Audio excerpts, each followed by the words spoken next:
98% of the footwear sold in the United States is now manufactured overseas. That is a staggering collapse from the 1960s when nearly every pair of work boots on a job site was stitched in a domestic factory.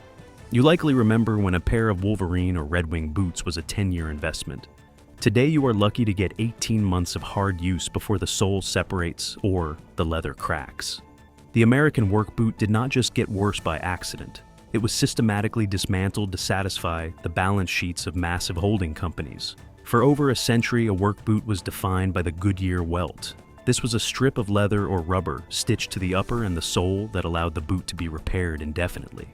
Brands like Wolverine and Carhartt built their reputations on the idea that the leather would outlast the tread. In the 1980s and 90s, a construction worker could take his boots to a local cobbler for a $30 risole and get 5 more years of life out of them. The materials were heavy full-grain leathers tanned in places like the SB Foot Tannery in Minnesota. These boots were stiff and required a painful break-in period because the leather was actual hide, not a chemically treated composite. Quality was not a marketing slogan. It was a measurable physical weight on your feet. The era of the lifelong tool ended when the accountants realized they could sell the reputation of the boot without actually building the boot. In 2012, Wolverine Worldwide completed a massive $1.23 billion acquisition of the performance and lifestyle group from Collective Brands. This deal included names like Sperry and Saucony, but it signaled a massive shift in how the company approached its core work heritage.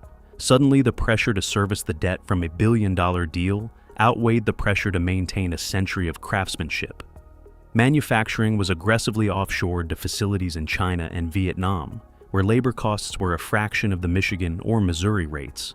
The first thing to go was the Goodyear welt. It was replaced by cement construction, which is a polite industry term for gluing the sole to the upper. According to footwear teardowns by industry experts at Rose Anvil, these glued soles are designed to be impossible to replace. When the glue fails or the tread wears down, you cannot fix it. You have to throw the entire boot in a landfill and spend another $160 on a new pair. The leather was the next victim of the spreadsheet. Thick full-grain leather was swapped for genuine leather or top grain, which are thinner cuts sanded down to remove imperfections and then coated in plastic. The Federal Trade Commission has strict guidelines on Made in USA labeling, but manufacturers found a loophole. They began using the phrase assembled in the USA with global materials. This means the heavy lifting and the material sourcing happened in low-cost overseas factories, and only the final few stitches were done domestically to trick your sense of patriotism. The brand name stayed the same, but the DNA of the product was completely replaced by cheaper substitutes. The move to offshore production was led by Wolverine Worldwide and their aggressive expansion strategy.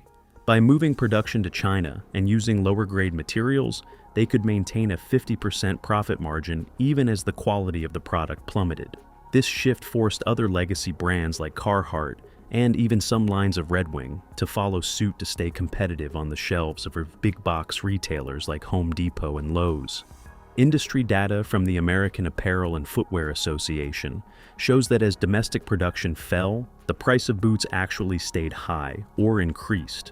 You are paying 2024 prices for a product built with 1990s disposable technology.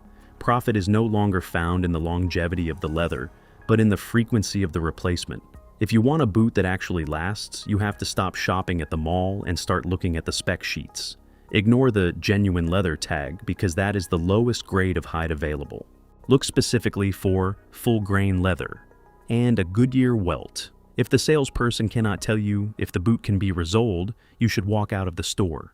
There are still a few holdouts like the Red Wing Heritage line, which continues to use domestic leather and traditional construction. Newer companies like Origin USA have spent millions of dollars to bring entire supply chains back to the United States, using domestic hides and heavy-duty machinery. You will pay over $300 for these boots. But $300 for a boot that lasts 10 years is significantly cheaper than $150 for a boot that lasts 10 months. True value is found in the weight of the stitch, not the logo on the box. The next time you see a legacy brand advertised as a rugged American icon, remember the $1.2 billion price tag that killed the quality. I will show you exactly which brands are still using real leather and which ones are selling you painted plastic in the next breakdown.